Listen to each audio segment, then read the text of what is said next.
मरकुस रचित सुसमाचार चैप्टर 8। 4000 को खिलाना। उन दिनों में फिर जब एक बड़ी भीड़ एकत्रित हुई और उनके पास खाने को कुछ ना था, तो उसने अपने चेलों को बुलाकर उनसे कहा, मुझे इस भीड़ पर तरस आता है, क्योंकि ये लोग 3 दिन से मेरे साथ हैं और उनके पास खाने को कुछ भी नहीं। यदि मैं उन्हें भूखा ही घर भेज दूँ तो वे मार्ग में ही थक कर रह जाएंगे, और उनमें से कुछ तो बहुत दूर से आए हैं। उसके चेलों ने उत्तर दिया, इन्हें तृप्त करने के लिए इस जंगल में कोई इतनी रोटी कहाँ से ला सकता है? उसने उनसे पूछा, तुम्हारे पास कितनी रोटियां हैं? उन्होंने कहा, 7। तब उसने भीड़ को भूमि पर बैठने के लिए कहा और उन 7 रोटियों को लेकर धन्यवाद दिया और उन्हें तोड़कर लोगों को परोसने के लिए चेलों को देता गया, और उन्होंने भीड़ में परोस दिया। उनके पास कुछ छोटी मछलियां भी थीं। उसने उन पर आशीष मांगकर उन्हें भी लोगों में बांटने के लिए कहा, और वे खाकर तृप्त हुए, और उन्होंने बचे हुए टुकड़ों से भी भरे 7 टोकरे उठाए, और वहाँ लगभग 4000 लोग थे। उसने उन्हें विदा किया और वह तुरंत अपने चेलों के साथ नाव पर चढ़कर दलमनूता प्रदेश को चला गया।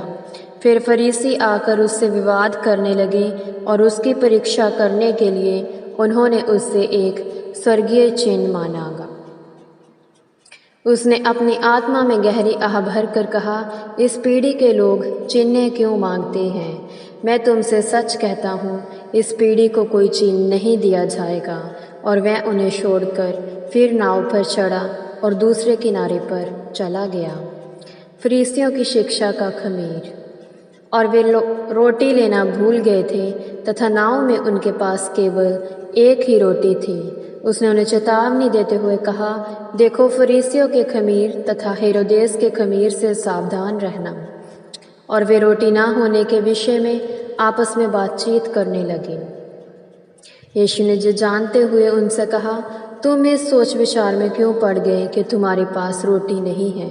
क्या जानते हुए तुम अब तक नहीं देखते या नहीं समझते? क्या तुम्हारा मन कठोर नहीं हो गया है? आंखें होते हुए तुम नहीं देखते और कान रहते हुए क्या तुम नहीं सुनते?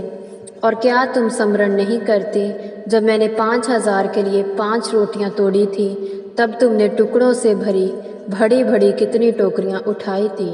उन्होंने उससे कहा, 12। और जब मैंने 4000 के लिए 7 रोटियां तोड़ी थी, तब तुमने टुकड़ों से भरी कितनी टोकरियां उठाई थी? उन्होंने उससे कहा, 7। उसने उनसे कहा, क्या तुम अब भी नहीं समझते? बैतसैदा में अंधे की चंगियाई। वे बैतसैदा आए और लोग एक अंधे को उसके पास लाए और उससे विनती करने लगे कि उसे स्पर्श करें। वह अंधे का हाथ पकड़कर उसे गाँव के बाहर ले गया और उसकी आंखों पर थूक लगाकर उससे पूछा, क्या तुझे कुछ दिखाई दे रहा है?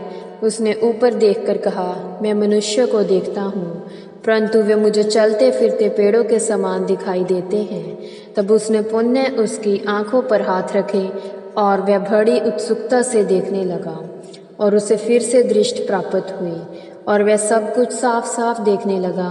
उसने उसे यह कहकर भेजा, इस गांव में मेरे पैर भी ना रखना।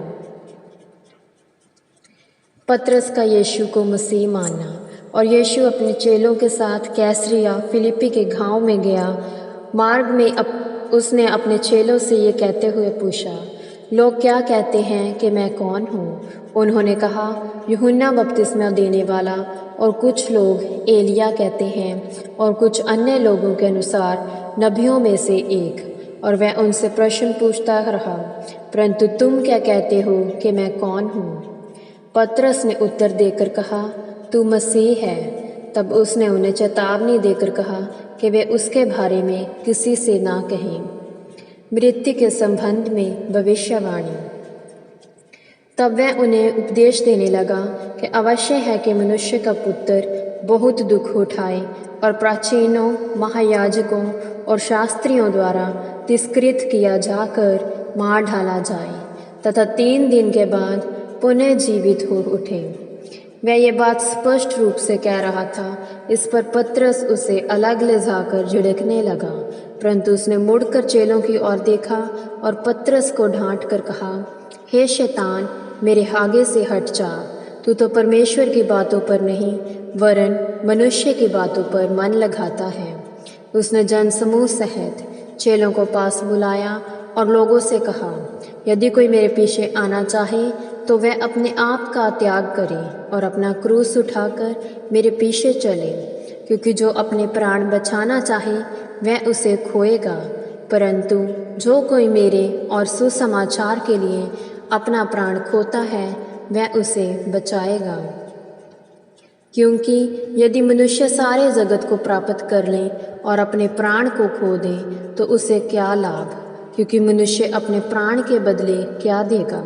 इसलिए जो कोई इस व्यभिचारी और पापी पीढ़ी में मुझसे और मेरे वचनों से लज्जित होगा, मनुष्य का पुत्र भी जब अपने पिता की महिमा में पवित्र स्वर्गदूतों के साथ आएगा तो उससे लज्जित होगा।